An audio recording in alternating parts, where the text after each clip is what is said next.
സുഹൃത്തുക്കളെ എല്ലാവർക്കും നമ്മുടെ പുതിയ വീട്ടിലേക്ക് സ്വാഗതം. ഇന്ന് ഞാൻ നിങ്ങളെ കാണിക്കാൻ വന്നിരിക്കുന്ന ഒരു വീഡിയോ മമ്മൂക്കയെ പറ്റിയുള്ളൊരു കാര്യമാണ്. നിങ്ങൾ തമ്മിൽ കണ്ടപ്പോൾ തന്നെ നിങ്ങൾക്ക് മനസ്സിലായി കാണും, മമ്മൂക്കയ്ക്ക് തീരെ വയ്യ.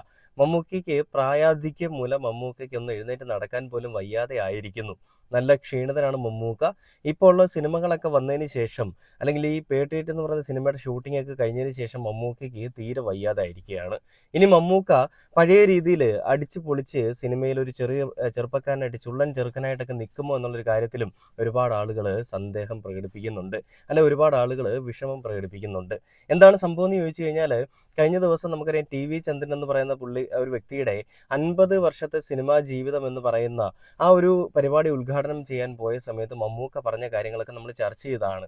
അപ്പം അങ്ങനെ ഒരു വേദിയിൽ മമ്മൂക്ക ഇരിക്കുന്ന സമയത്ത്, ഇത് ഡിഫറൻറ്റ് വേദിയാണെന്നാണ് ഞാൻ മനസ്സിലാക്കുന്നത്, മമ്മൂക്കയും ജോയ് മാത്യു ഒക്കെ അടുത്തിരിക്കുന്നുണ്ട്. അങ്ങനെ മമ്മൂക്ക ഇരിക്കുന്ന സമയത്ത് മമ്മൂക്കയുടെ ശരീരം ഒന്ന് സ്ട്രെച്ച് ചെയ്യുന്നതായിട്ടുള്ളൊരു അവസ്ഥയുണ്ട്. ഇങ്ങനെ കൈയൊക്കെ വെച്ചിട്ട് നമ്മൾ സാധാരണ ചെയ്യാറുള്ളതാണ്. അപ്പോൾ അങ്ങനെ ചെയ്യുന്ന ഒരു അവസ്ഥയിൽ മമ്മൂക്കയുടെ മുഖത്ത് കുറച്ച് എക്സ്പ്രഷൻസ് വന്നു പോകുന്നുണ്ട്. ആ എക്സ്പ്രഷൻസ് വെച്ചുകൊണ്ടാണ് ചില ആളുകൾ ഈ കമൻറ്റ് ബോക്സിൽ വലിയ രീതിയിൽ ദൈവമേ കാത്തോണേ, മമ്മൂക്കയെ കാത്തോണേ, ഒരാപത്തും വരുത്തരുതേ, അതൊക്കെ നമ്മൾ അംഗീകരിക്കുന്നുണ്ട്. അതിൽ ചില ആളുകൾ ദൈവമേ മമ്മൂക്കയ്ക്ക് തീരെ വയ്യ, ഇനി മമ്മൂക്ക എത്ര നാളുണ്ടാവും, മമ്മൂക്കയെ വെറുതെ ഫാൻസ് തള്ളി തള്ളി വെറുതെ ആവശ്യമില്ലാത്ത ഒരു കുഴിയിലേക്ക് കൊണ്ട് ചാടിക്കണം, അങ്ങേർക്ക് വയ്യ, അങ്ങേർക്ക് പ്രായമായി എന്നൊക്കെ പറഞ്ഞുകൊണ്ട് ചില ആളുകളുടെ കമൻറ്റുകളും ആ കമൻറ്റ് ബോക്സിൽ വന്ന് നിറയുന്നുണ്ട്.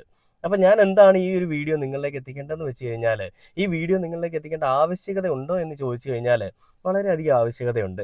നമുക്കറിയാം, നമ്മുടെ ഒരു സമൂഹത്തിൻ്റെ ഒരു കൾച്ചർ എന്ന് പറഞ്ഞു കഴിഞ്ഞാൽ, ഒരു നല്ലൊരു വീഡിയോ വരികയാണ്.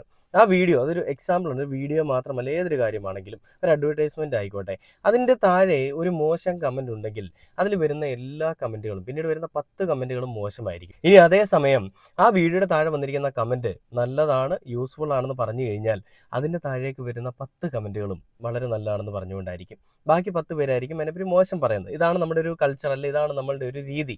സോഷ്യൽ മീഡിയ ഉപയോഗിക്കുന്ന പല ആളുകളുടെ രീതി ഇതാണ്. അപ്പോൾ അങ്ങനെയുള്ള ഒരു രീതിയിൽ തന്നെയാണ് മമ്മൂക്കയുടെ ഈ ഒരു വീഡിയോയുടെ താഴെ കമൻറ്റ് വന്നിരിക്കുന്നതെന്നാണ് ഞാൻ മനസ്സിലാക്കുന്നത്. അല്ലാതെ മമ്മൂക്കയ്ക്ക് പ്രായമായത് കണ്ടിട്ടുള്ള വിഷമം കൊണ്ടോ, അല്ലെ മമ്മൂക്ക എന്ന് പറയുന്നൊരു മനുഷ്യൻ ഈ സിനിമാ ജീവിതത്തിൽ, അല്ലെ സിനിമാ മേഖലയിൽ വലിയ രീതിയിൽ കത്തിക്കേറി പോകുമോ എന്നുള്ളൊരു പേടി കൊണ്ടോ ഒന്നുമല്ല ഈ ഒരു കമൻറ്റ് ഇടുന്നത്. മമ്മൂക്കയെ എങ്ങനെയെങ്കിലും പറഞ്ഞ് മാനസികമായി തളർത്തണം, ഫാൻസിനിടയിൽ മമ്മൂക്കയ്ക്ക് പ്രായമായി എന്ന് പറഞ്ഞുകൊണ്ട് ഫാൻസിനെ വിഷമിപ്പിക്കണം എന്നൊക്കെയുള്ള രീതിയിൽ ചില ആളുകൾ ചെയ്യുന്ന വൃത്തികെട്ട പരിപാടികൾ. അതിനപ്പുറത്തേക്ക് ഇതിനൊന്നും പറയാനില്ല. എന്തായാലും ഞാൻ കൂടുതൽ കാര്യങ്ങൾ പറയുന്നതിന് മുൻപ് ആ വീഡിയോ നിങ്ങളെ കാണിച്ചു തരാം. ആ വീഡിയോ കണ്ടതിന് ശേഷം നമുക്ക് ബാക്കി വീഡിയോയിലേക്ക് വരാം. ഇതാണ് കേട്ടോ വീഡിയോ. ഇതിൽ മമ്മൂക്ക അദ്ദേഹം ഇങ്ങനെ കൈയൊക്കെ വലിച്ചിങ്ങനെ സ്ട്രെച്ച് ചെയ്തതിന് ശേഷം വയ്യ, വേദനയാണ് എന്നൊക്കെയുള്ള രീതിയിൽ പോലെ ഇരിക്കുന്നതായിട്ടാണ് പലരും പറയുന്നത്. ശരിക്കും ഇതിൽ മമ്മൂക്ക കൈ ഇങ്ങനെ വലിച്ചു വിട്ടതിന് ശേഷം പറഞ്ഞത് വേറെന്തെങ്കിലുമൊക്കെ ആയിരിക്കും. ജോയ് മാത്യു മുഖത്തേക്ക് ചിരിച്ചുകൊണ്ടൊക്കെ നോക്കുന്നുണ്ട്. ഞാൻ മനസ്സിലാക്കുന്നത്, ഇതിലൊരു കമൻറ്റ് കണ്ടതുപോലെ തന്നെ എനിക്കിങ്ങനെ ഇരിക്കാൻ വയ്യ, സിനിമകൾ ചെയ്യണം, അല്ലെങ്കിൽ എനിക്ക് വല്ലാത്ത ബുദ്ധിമുട്ടാണ് എന്നാണ് മമ്മൂക്ക പറഞ്ഞതെന്നാണ് ഞാൻ മനസ്സിലാക്കുന്നത്. രണ്ട് രീതിയിൽ ഇതെടുക്കാം.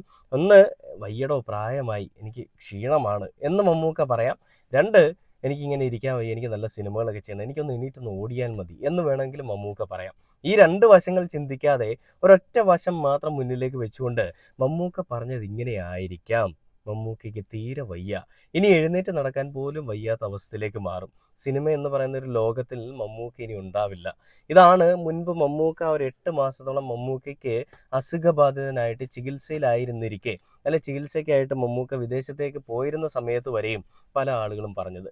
എന്നാൽ ഈ പറഞ്ഞ ആളുകളുടെ എല്ലാം അണ്ണാക്കിൽ പിരിവെട്ടിക്കൊണ്ട്, അല്ലെങ്കിൽ അണ്ണാക്കിലേക്ക് ഒരു പിടി മണ്ണ് വാരിയിട്ടുകൊണ്ട് മമ്മൂക്ക ഒരു വരവ് ഇങ്ങോട്ട് വന്നു. ആ വരവ് വന്നിട്ട് മമ്മൂക്ക കാണിച്ചു വെച്ചത് എന്തൊക്കെയാണെന്നുള്ളത് നമുക്കൊന്നും ചിന്തിക്കാൻ പോലും ആകുന്നതിനേക്കാൾ അപ്പുറമാണ്.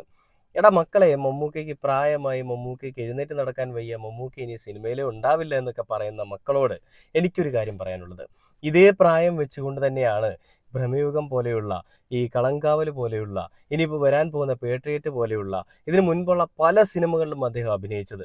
ഇതേ പ്രായം വെച്ചുകൊണ്ട് തന്നെയാണ് കഴിഞ്ഞ 45-50 വർഷമായിട്ട് മലയാള സിനിമയെ എക്കാലത്തും ത്രസിപ്പിക്കുന്ന ഒരു എന്താ പറയുക, നല്ലൊരു നടനായിട്ട്, അല്ലെ നല്ലൊരു മനുഷ്യനായിട്ടൊക്കെ അദ്ദേഹം ജീവിച്ചു പോകുന്നത്.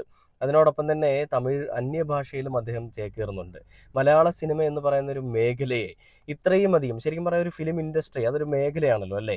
ഓരോ ഫിലിം ഇൻഡസ്ട്രിയും അങ്ങോട്ടും ഇങ്ങോട്ടും ഞങ്ങളാണ് മുൻപിൽ, ഞങ്ങളാണ് കേമൻ, നിങ്ങളാണ് മോശം, നിങ്ങളാണ് പുറകിൽ എന്നൊക്കെ പറഞ്ഞുകൊണ്ട് വലിയ രീതിയിലുള്ള മത്സരങ്ങൾ നടന്നുകൊണ്ടിരിക്കുകയാണ്. അപ്പം മലയാള സിനിമ എന്ന് പറയുന്ന ഒരു മേഖലയെ മലയാളത്തിൽ സംസാരിച്ചാൽ മലയാള സിനിമയ്ക്ക് വലിയ ഉയർച്ച ഉണ്ടാവില്ല എന്ന് ചിന്തിച്ചു കൂട്ടുന്ന ചില താരരാജാക്കന്മാരുള്ളൊരു സമയത്ത് മമ്മൂക്ക എന്ന് പറയുന്ന ഒരു രാജാവ് അവിടെ വന്ന് മലയാളത്തിൽ മാത്രം സംസാരിക്കുന്നു, മലയാളത്തിൽ മാത്രം സിനിമകൾ ചെയ്യുന്നു. ആ മലയാളത്തിൽ ചെയ്യുന്ന സിനിമകൾ കൊണ്ട് തന്നെ മലയാള സിനിമ എന്ന് പറയുന്ന ഒരു മേഖല ഇന്ന് ഈ ലോകം അറിയുന്ന ഒരു മേഖലയായിട്ട് മാറിക്കൊണ്ടിരിക്കുന്നു. അതായത് അമേരിക്കയുടെ ഓസ്കാർ അക്കാദമിയിൽ അമേരിക്ക തന്നെ അല്ലെങ്കിൽ ഓസ്കാർ അക്കാദമി തന്നെ തിരഞ്ഞെടുത്തൊരു ചിത്രമാണ് ഭ്രമയുഗം.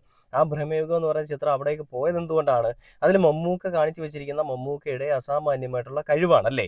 ആ മമ്മൂക്കയുടെ അസാമാന്യമായിട്ടുള്ള കഴിവും മമ്മൂക്കയുടെ ഒരു നടിപ്പിൻ നായകൻ എന്നൊക്കെ നമുക്ക് വിളിക്കാൻ സാധിക്കുന്ന രീതിയിലുള്ള ആ ഒരു എഫേർട്ടും എല്ലാം ഇതിൽ നമ്മൾ ഈക്വലായിട്ട് കാണണം. അതായത് അഭിനയം എന്ന് പറയുന്നതും മമ്മൂക്കയുടെ ഡെഡിക്കേഷൻ എന്ന് പറയുന്നതും മമ്മൂക്കയുടെ എഫേർട്ട് എന്ന് പറയുന്നതും മമ്മൂക്കയുടെ ആ പറയുന്ന സിനിമയോടുള്ള ഭ്രാന്ത് എന്ന് പറയുന്നതും എല്ലാം കൂടി കൂട്ടിച്ചേർത്തുകൊണ്ടാണ് മമ്മൂക്ക എന്ന് പറയുന്ന ഒരു മഹാനടനെ നമുക്ക് ഇന്നും കാണാൻ സാധിക്കുന്നത്. അതായത് 74 വയസ്സ് കഴിഞ്ഞിട്ടും ഇന്നും നമ്മളെ ത്രസിപ്പിച്ചുകൊണ്ടിരിക്കുന്നു എന്ന് സാരം.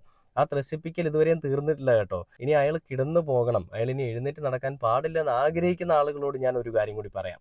മമ്മൂക്ക എന്ന് പറയുന്നൊരു മനുഷ്യൻ കിടന്നു പോയാലും ആ കിടക്കപ്പായയിൽ കിടന്നുകൊണ്ട് അല്ലെ ആ കിടപ്പിൽ കിടന്നുകൊണ്ട് തന്നെ അദ്ദേഹം അഭിനയിക്കും. അഭിനയിക്കാനായിട്ട് ശരീരം മുഴുവനും വഴങ്ങണമെന്നൊന്നുമില്ല. മമ്മൂക്കയുടെ മുഖത്തോട് വരുന്ന നവരസങ്ങളോ അല്ലെ മമ്മൂക്കയുടെ മുഖത്തോട് വരുന്ന കഥാപാത്രങ്ങളോ അല്ലെ മമ്മൂക്കയുടെ ശരീരത്തിലേക്ക് ആവാഹിച്ച് കയറ്റുന്ന കഥാപാത്രങ്ങളോ ഒന്നും അത് അദ്ദേഹത്തിൻ്റെ കൈയും കാലും ഇട്ട് ചലിപ്പിക്കേണ്ട ആവശ്യകതയൊന്നുമില്ല. ജസ്റ്റ് ഒരൊറ്റ നോട്ടം മതി. നമുക്കറിയാം കളങ്കാവൽ എന്ന് പറയുന്ന സിനിമ, ആ സിനിമയിലെ ആ ഒരു കഥാപാത്രമായിട്ട് മമ്മൂക്ക മാറാനായിട്ടിരിക്കുന്ന നിമിഷങ്ങൾക്ക് മുൻപ് വരെ സാധാരണ ഒരു മമ്മൂക്കയായിരുന്നു ഞങ്ങളുടെ മുൻപിൽ ഉണ്ടായിരുന്നതെന്നും അതിനുശേഷം കഥാപാത്രത്തിലേക്ക് അങ്ങോട്ട് കയറിയതിന് ശേഷം അതുവരെ ഞങ്ങളുടെ മുൻപിൽ നിന്നിരുന്ന മമ്മൂക്കയെ പിന്നീട് ഞങ്ങൾക്ക് കാണാനായില്ല. പിന്നെ ഞങ്ങൾക്ക് മുഖത്ത് നോക്കുമ്പോൾ പേടിയായിരുന്നു. എന്തുകൊണ്ടാണ്? അപ്പോഴേക്കും മമ്മൂക്ക ഒരു കഥാപാത്രമായിട്ട് മാറിക്കഴിഞ്ഞു. ഇതാണ് മമ്മൂക്കയുടെ കളങ്കാവൽ എന്ന് പറയുന്ന സിനിമയിലെ ആ കഥാപാത്രങ്ങൾ അത്രയും അല്ല ആ പെൺകുട്ടികൾ അത്രയും പേരും പറഞ്ഞത്.